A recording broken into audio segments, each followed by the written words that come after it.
Johnny Dollar. John, this is Harry Branson at Philadelphia Mutual Liability and Casualty Insurance Company. Well, it's about time, Harry. How come I haven't heard from you lately? Fortunately, we've had no problems recently. That is, nothing requiring investigation. Until now, huh? Well, yes. So what's the trouble? Arson, mayhem, murder? John, it may be all of them, unless you're able to put a stop to what's going on. Sounds interesting. Who's involved in all this? And don't tell me you've been selling insurance to some gangster. Well, as a matter of fact, he is. What? An ex-gangster. At least he was known to have been mixed up with gangsters for several years. Who? Bertie Larson. Larson, huh? Well, at least the name sounds appropriate. So tell me what he's... Wait a minute. Yes, John? Isn't Bertie Larson the punk they've had before that special investigating committee? Yes. The committee on narcotics and gambling, the one that has the hearings on television now and then? That's the one. Well, then, Harry, if you want my advice, you'll cancel his policy, pay him off with interest, and forget him. I'm afraid that's impossible. What's more, since those hearings began, we've increased the face value of some of his policies. You have what? Yes. But now, in view of the threats he's been receiving, threats on his life, his home, his family, well, John... Baby, you're in trouble. John, do you think you can help us? And get my head blown off by some gunsel? Harry, this kind of stuff I shouldn't touch with a 10-foot pole. But don't you see... In spite of the big fee your company will have to pay me, in addition to my expense John, account. just a minute. At least it'll guarantee me a decent funeral. A funeral? But if that's the way you want it, as long as you're willing to pay through the nose for my services. But, John, I didn't say... John, that is... listen to me, John. Okay, keep your shirt on, Harry. I'll run on down there and see you.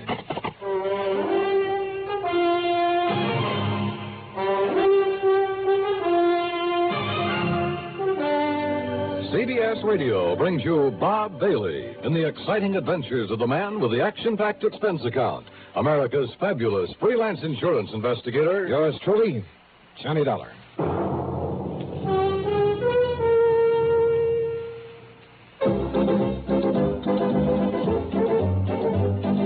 Winston tastes good like a cigarette should. Winston tastes good like a cigarette should. Winston gives you real flavor, full, rich tobacco flavor. Winston's easy drawing too. The flavor comes right through to you. Winston tastes good like a cigarette should.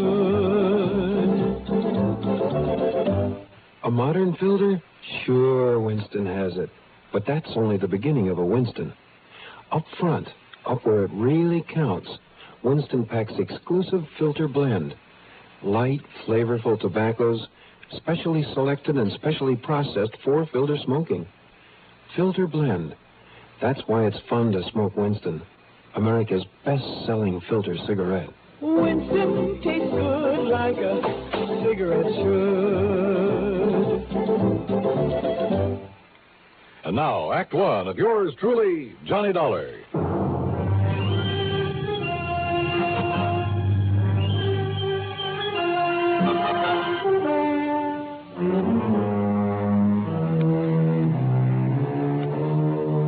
Expense account submitted by Special Investigator Johnny Dollar to the Philadelphia Mutual Liability and Casualty Insurance Company. Following is an account of expenses incurred during my investigation of the Larson arson matter.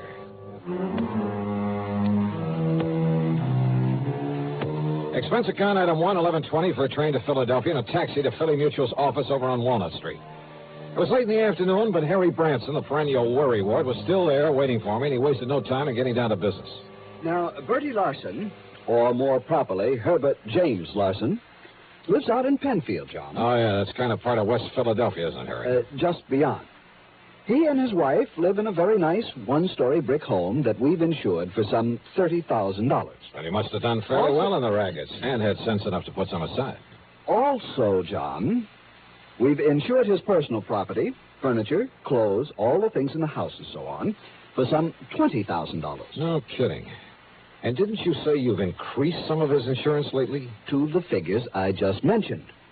In the beginning, he was underinsured, but the policies provided for the increase at his option, provided, Yeah, well, of that's course, all right. You don't need to go into provided, detail. of course, that in no event should stipulated coverage exceed actual appraised valuation. Yeah, well, now, Harry, in if you... accordance with paragraphs A, B, and G of Article 21 of our standard comprehensive policy. Harry... Oh, yes, John.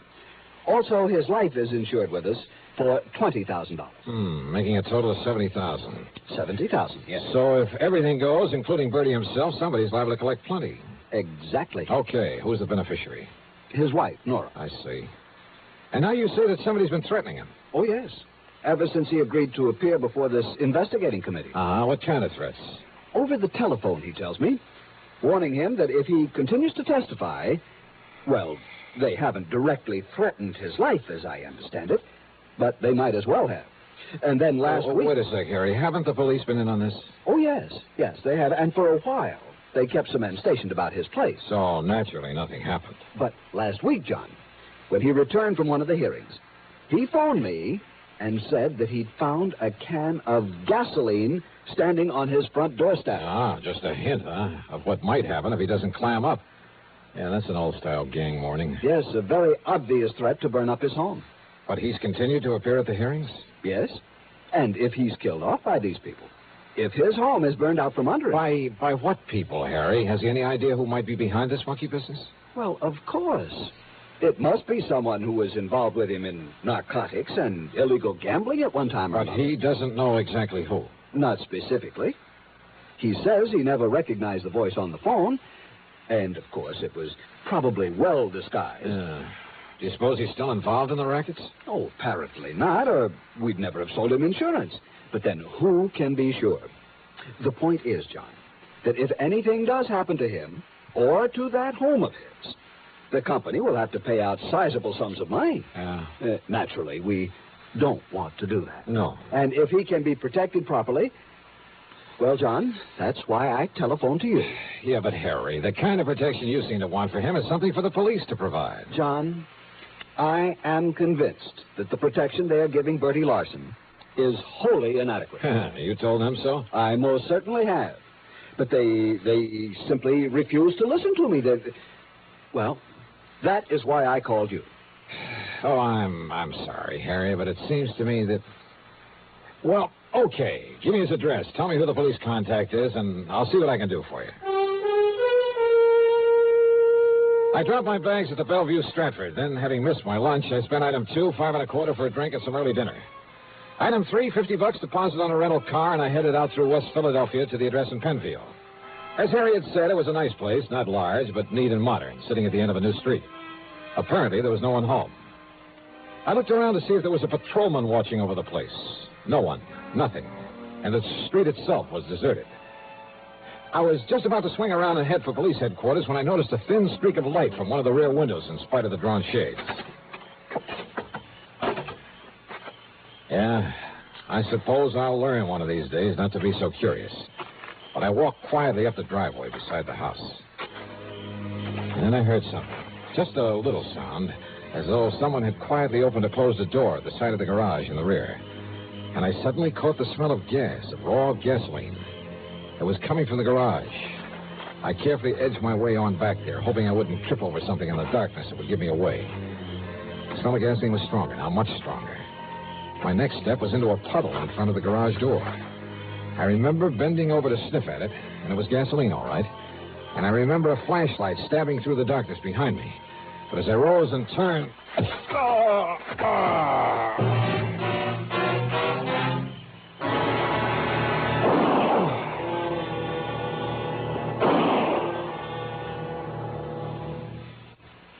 Act 2 of yours truly, Johnny Dollar, in a moment.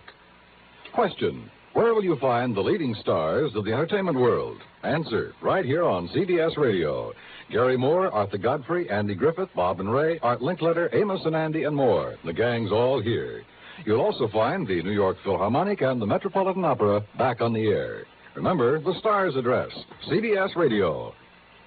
And now, Act 2 of yours truly, Johnny Dollar, and the Larson Arson matter.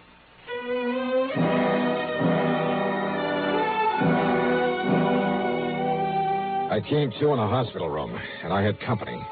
One of them was in a blue uniform with brass buttons with the stripes of a sergeant on his sleeves. So you decided to come back to the land of the living, huh? The other was a man of about 40, big, beefy.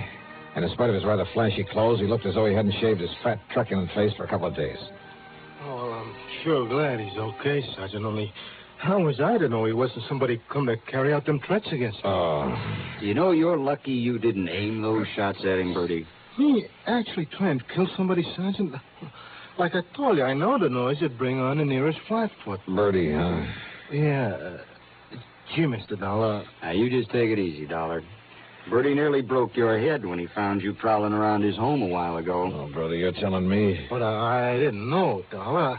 I didn't know who you was till me and the cop went through your pockets and seen your identification. Okay, now look. I come home and seen you sneaking around and had gasoline all over my garage like somebody was going to put a torch to it. Okay, Bertie. So you can't blame me for slugging. Yeah, now, But Bertie. I'm sure sorry I did it, Dollar. Dollar, the hospital bill's on me, so live it up, huh? Oh, yeah, sure. Okay, now, Bertie. Dollar's going to be all right, so you go along, huh? I'll check with you later. Oh, yeah, sure. Okay. Oh, I'm going up in the country to make sure my wife's all right. Up in the country? Yeah, up in the Catskills with a couple of relatives, Mac and Josie. Oh, you don't think I'd leave her stay around here with those people on the phone saying they're going to burn me out if I don't stop yapping at that committee? And you don't know who it is making the threats, huh? I sure wished I did. Okay, run along now, Bertie. No, wait, please. Well, what is it, Dollar? Well, I'd like to talk to Bertie some more. Well, sure. Not until the medics say you're all right and let you out of here. And besides, I want to talk to you myself. Now, go along, Bertie. Yeah, sure. All right, now look, Sergeant. Just stay flat on the bed, Dollar. And now you're lucky Bertie didn't kill you. And I can't say I would have blamed him. Why didn't you come to me before trying to contact him?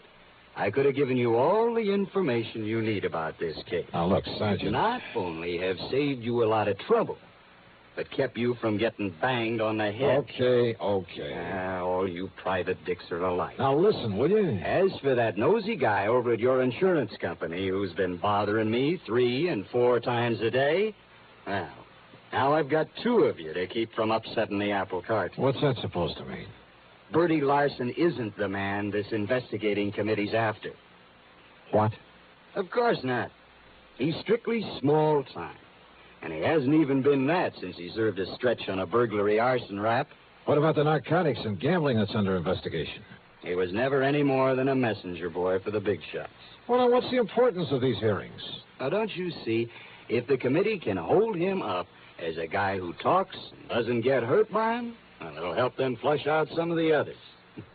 And who knows, maybe some of his information might have a little value, and he'd be glad to give it. Yeah? Why? Bertie's been trying to run a used car business. Legitimate? Or is it cover-up for something else? Legitimate. You're sure of that? Dollar, that stupid punk has been so scared since he got out of the clink. And listen. I'm listening. The publicity that he's been getting from the hearings, because of cooperating with the committee, why, it's practically made a public hero out of him. Who knows? Maybe it'll help his business enough to get him out of the red for once. That's why he's singing like a canary, probably making half of it up just to keep his name in the paper. Well, what about the threats he's been getting? You know something? We've only got his word about those threats. For all we know. And he's making them up himself. Maybe. Oh, all right. So what if some of his old pals are calling him up, telling him to lay off, huh? If they try anything foolish, we'll nab them. Matter of fact, there are a few of those guys around here we'd just love to have something on. So maybe all this will flush him out for us. Or get Bertie killed? Ask me. I don't think anybody'd even bother to rub him out. I hope you're right, Sergeant. Sure.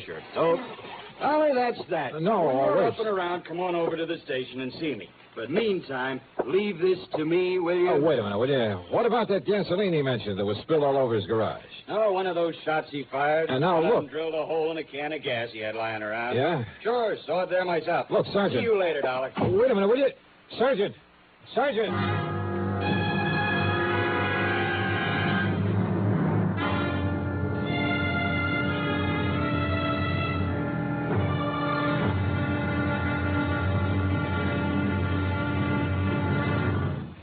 Act 3 of yours truly, Johnny Dollar, in a moment.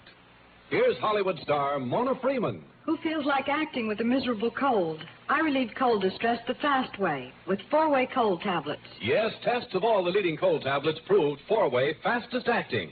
Amazing four-way starts in minutes to relieve muscular pains and headache, reduce fever, calm upset stomach, also overcomes irregularity. When a cold strikes, do what I do. Take four-way cold tablets.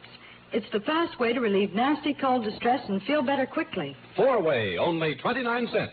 Now, here's a word about another fine product of Grove Laboratories.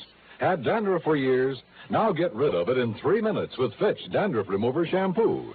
3 minutes with Fitch regularly is guaranteed to keep unsightly dandruff away forever. Apply Fitch before wetting hair, rub in 1 minute. Add water, lather 1 minute. Then rinse 1 minute. Every trace of dandruff goes down the drain. 3 minutes with Fitch, embarrassing dandruff's gone.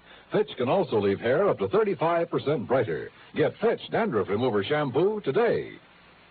And now, Act 3 of yours truly, Johnny Dollar.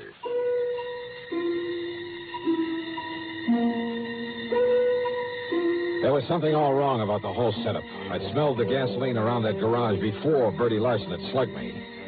And what about the can of gasoline he said was left on his doorstep as a warning? Like somebody'd burn him out if he kept on testifying before the Special Investigating Committee. Were the police overlooking that? And then, suddenly, I began to smell a rat, a big one. Don't ask me why. I climbed rather painfully out of the hospital bed, put on my clothes, and pulled the corny trick of going out by way of the fire escape. Luck was with me. The police had left my rental car in the hospital parking lot. I spent on them $4.50 and a bar and a grill for a slug of brandy and some hot black coffee. But I was still feeling pretty rocky, so I took my time driving out to Bertie Larson's place again. As I stepped out of the car, I noticed a light coming from an open window at the rear and a big sedan back in front of the garage, the trunk of it wide open.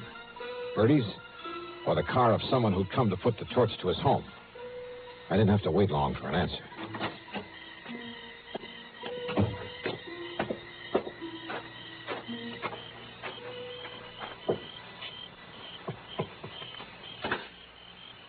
Bertie. Huh? Going up in the country, huh, to see your wife. Oh, Dollar. Yeah, that's right. Oh, say, listen, now, it's lucky you come by here. Is it? Lucky for you or for me? Oh, listen, I come by to pick up some things, you know, to haul up to my wife. You know what happens? Yeah? When I pulls up in the driveway, there's some guy running away out back. So I yells him to stop, but he keeps on going, and it's so dark I can't see where to throw a shot. And listen. I'm listening. Then I smell gasoline. It's coming from inside the house. So I unlock the door and go in, and you know what I find in there? Go on, Bertie. Come on inside, Dollar. I'll show you. Oh, it's lucky I come by here. That's all I got to say. Hey, wait a minute. Were you figuring on moving out of here? Huh? What do you mean? Oh, now, don't tell me this is all the furniture you keep in this place. Oh, of course not. I sent a lot up to Josie and Mac from while my wife is staying with them. But if the place burned down, you wouldn't hesitate to collect insurance on all the furnishings, would you? You're trying to be funny, Dollar. Now, look. Look here in my den. You see? You see where somebody dumped gas all over the rug? Laid them celluloid strips and out over the windowsill so as you could put a match to it from the outside? Yeah, I see, Bertie. Well, it's a guy I seen running away from you who was going to burn me out. You see how he broke in by forcing the screen on that window? I see where this spring was bashed out from the inside. What'd you say? And I fail to see any footprints in the flower bed below it.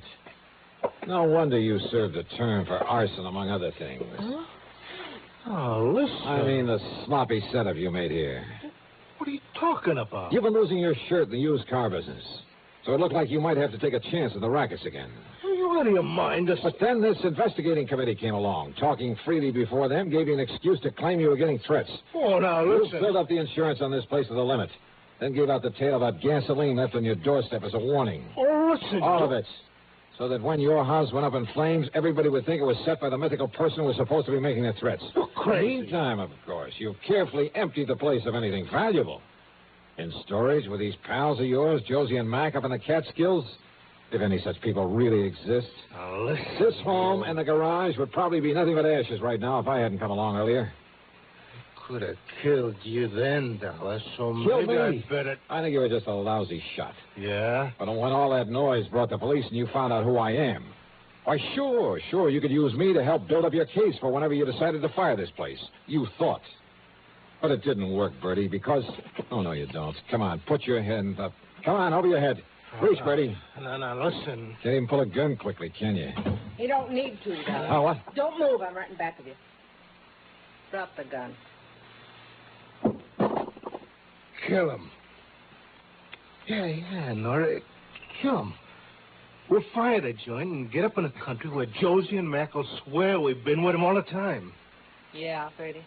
Yeah, that's what we'll do. And listen, we'll strip this guy after you knock him off. They'll find his bones after the fire, and they'll think it's me. That's another $20,000 of insurance to collect. No, Bertie. What? I'm leaving both of you here. You gone crazy? After this nice setup, I'd be crazy if I didn't take all I could get out of it. You ready, Bertie? Aurora, listen! All right, Dollar, now it's you. Drop it, Nora. Where'd you come from, you dirty...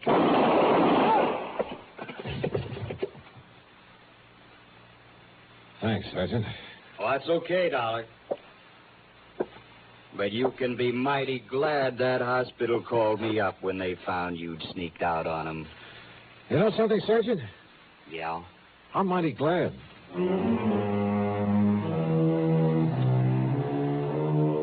Expense account total, including my hospital bill, my room at the Bellevue, and a couple of meals, plus, of course, the trip back to Hartford, $79.75. Remarks? Why bother? From here on in, it's up to the company and the police to straighten things out. Yours truly, Johnny Dollar.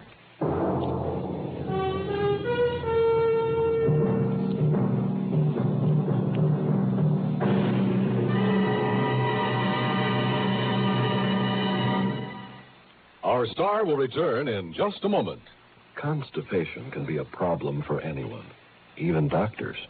And when constipation occurs, it's interesting to see just what doctors consider important about a laxative they might use or recommend. Well, a majority of the doctors we heard from had this to say. A laxative should be effective, gentle, as close to natural acting as possible, and a medicine that can be used with complete confidence. Now, X-Lax has been popular with many doctors and millions of people over the years because chocolated X-Lax is effective. Overnight, it helps you toward your normal regularity. X-Lax is gentle. Next morning, it gives you the closest thing to natural action. And that's why many doctors and millions of people use X-Lax with complete confidence. X-Lax, the laxative that helps you toward your normal regularity gently, overnight. Is X-Lax in your medicine cabinet? Now, here is our star to tell you about next week's story. Next week, Sarasota, Florida. A body floating in a bayou, and one too many suspects. Join us, won't you? Yours truly, Johnny Dollar.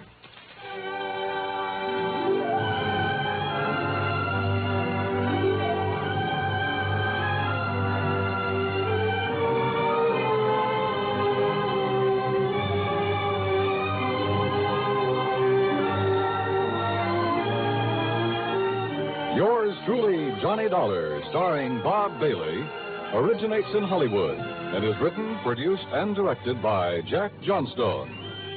Heard in our cast were Virginia Gregg, Harry Bartell, Don Diamond, and Bert Holland. Be sure to join us next week, same time and station, for another exciting story of yours truly, Johnny Dollar.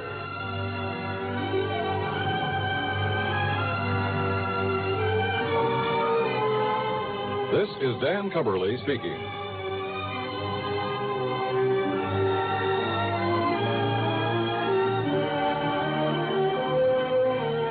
Take The Last Trip, a bizarre way to end a romantic triangle, on Suspense, next on the CBS Radio Network.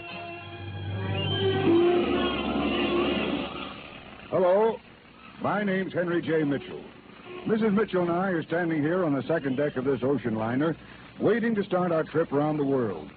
You know, now that the day is finally here, we can hardly wait to get going. Naturally, we started saving toward this day some time ago. by investing regularly in United States savings bonds.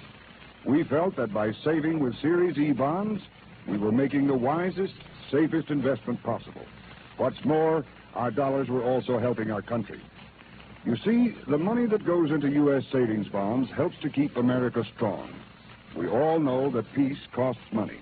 Money to help keep the peace through industrial and military strength, and money to make it lasting through science and education. We're mighty proud to do our share in securing the future of our country.